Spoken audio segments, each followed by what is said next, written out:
عبادات کے اندر مستحبات ہیں، لیکن بڑا زور دیا جاتا ہے جی سنتیں پڑھیں، نماز سے پہلے کی سنتیں، بعد کی سنتیں، اشراق پڑھیں، چاشت پڑھیں، تراویح پڑھیں۔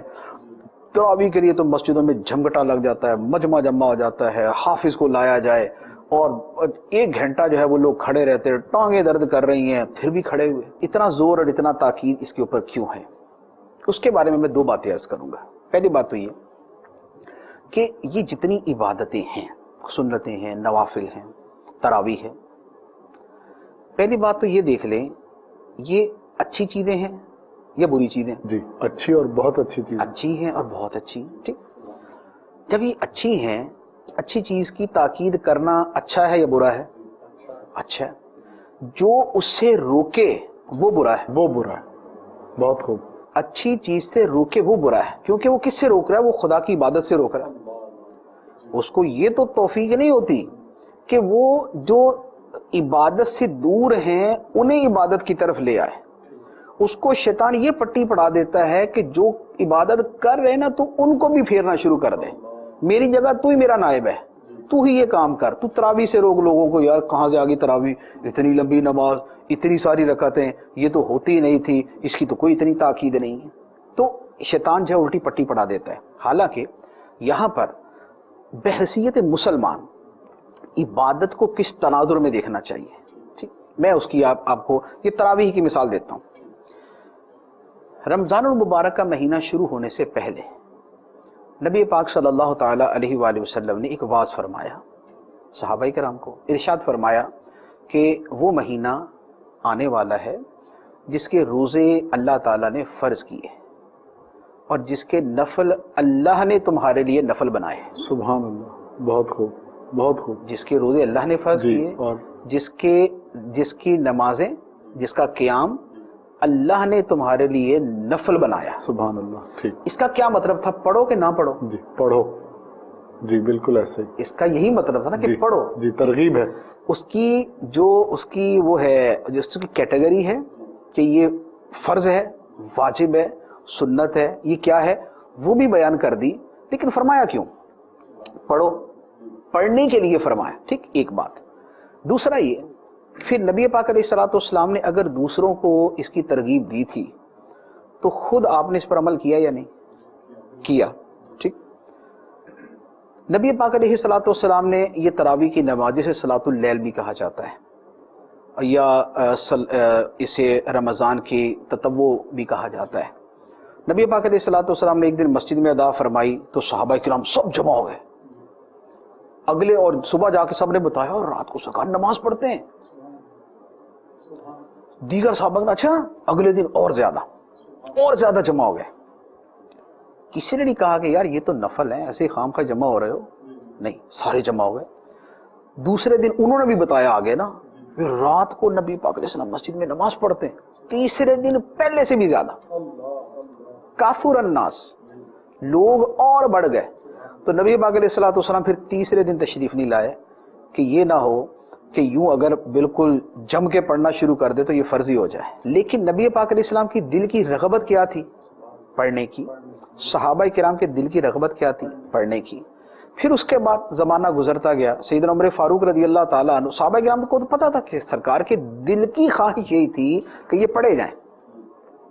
تو جب حضرت عمر فاروق رضی اللہ تعالیٰ عنہ کا زمانہ آیا تو پڑھتے تو لوگ ہمیشہ سے تھے، ابو بکر صدیق رضی اللہ عنہ کے زمانے میں، عمر فاروق رضی اللہ عنہ کے زمانے میں پڑھتے سارے ہی تھے۔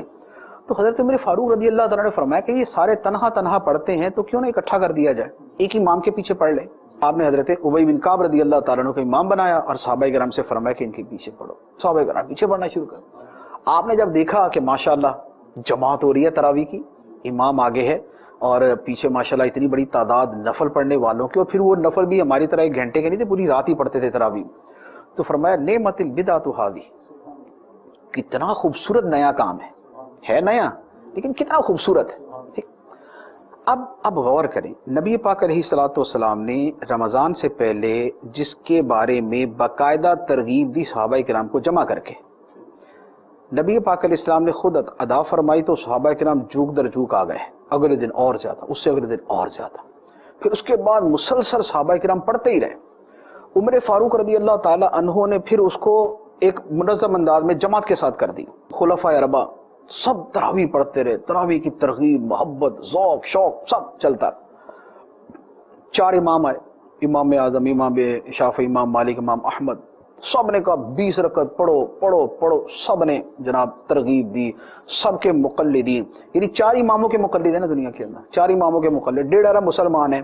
اس میں ہو سکتا ہے کہ 2-4 کروڑ جو ہے نا وہ فارغ ہوں, تقلید سے فارغ ہوں, لیکن باقی سارے مقلد. جو جس امام کے پیچھے چلنے والا ہے وہ وہی بات کہے گا جو اس کے امام نے کہی ہے. اس کے امام نے کہا تراویح پڑھو. اس کے امام کی وہ حالت تھی کہ لوگ تو جو ہے وہ 20 تراویح پڑھتے تھے اور 30 دن میں 1 قرآن پڑھتے تھے. امام کا یہ حال ہے کہ 20 تراویح پڑھتے ہیں اور 60 قرآن ختم کرتے ہیں. تو ائمہ اربعہ ان کی قرآن سے, تراویح سے, نماز سے, نفلوں سے کیسی محبت ہوگی؟ تو اسلام کا مزاج بہت خوب, یہ اور بات اسلام کا ذوق سبحان اللہ, وہ ہوگا جو نبی پاک علیہ الصلوۃ والسلام کا تھا, سبحان اللہ, جو خلفائے راشدین کا تھا, جو صحابہ کرام کا تھا, جو ائمہ اربعہ کا تھا, جو ائمہ اربعہ کے مقلدین, صوفیاء, علماء, محدثین, مفسرین اور صلحاء, فقہاء, جو ان کا ذوق تھا.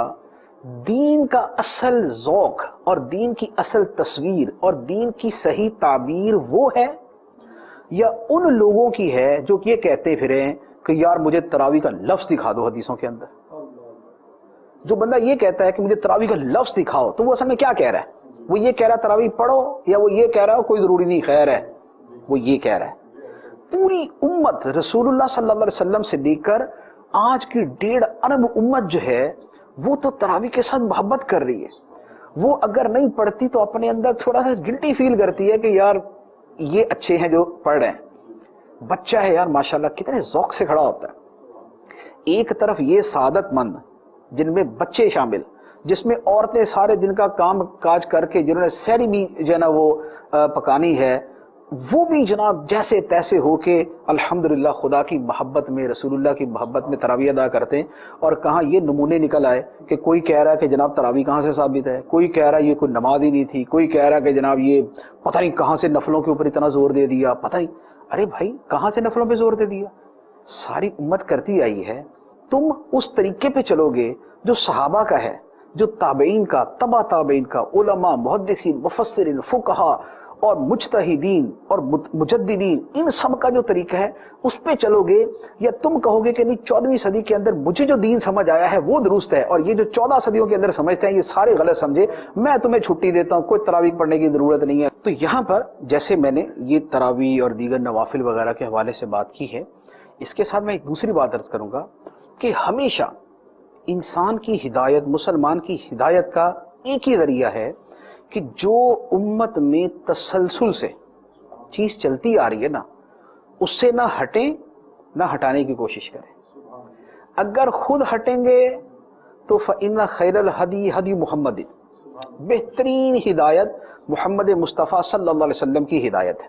خود ہٹیں گے تو اس سے ہٹ جائیں گے, اور لوگوں کو ہٹائیں گے تو جتنے ان کے کہنے کی وجہ سے ہٹیں گے ان کے مجرم بھی یہ لوگ بنیں گے. تو لہٰذا ان چیزوں کے اندر بس ایک بات کو مضبوطی کے ساتھ تھام لینا چاہیے کہ ہمارے ذوق نبی پاک علیہ السلام کے ذوق کے تابع ہیں, ہماری ترغیبیں نبی پاک علیہ السلام کی ترغیب کے تابع ہیں. آپ نے جس چیز کی ترغیب دی ہو, امتی کی یہ جرت نہیں ہو سکتی کہ نبی پاک علیہ السلام تو فرمائے کہ خدا نے اس مہینے کے راتوں کا قیام تمہارے لیے نفل بنایا, اور امتی یہ کہتا پھرے کہ یہاں اس کا کوئی ثبوت ہی نہیں ہے. وہ کہے کہ نہیں بھی یہ کوئی ضروری نہیں ہے. وہ لوگوں کو روک رہا ہو, بھلے وہ کسی بھی وجہ سے روک رہا ہو, لیکن کیا امتی کی یہ جرت ہو سکتی ہے کہ نبی پاک علیہ السلام فرمائے کہ یہ کرو, یہ خدا کو پسند ہے, یہ تمہارے نبی کو پسند ہے, اور امتی لوگوں کو اسے ہٹانے کی کوششیں کر رہا ہو. تو لہٰذا نبی پاک علیہ الصلوۃ والسلام اور جو سلف صالحین کا ایک طریقہ چلتا آ رہا ہے, اپنے ذوق, اپنی ترغیب, اپنی ترہیب, اپنی دعوت, اپنی تمام چیزوں کو ان کے مطابق رکھ کے چلے اور ان کے تابع رکھ کے چلے. اسی کے اندر نجات ہے, اسی کے اندر فلاح ہے.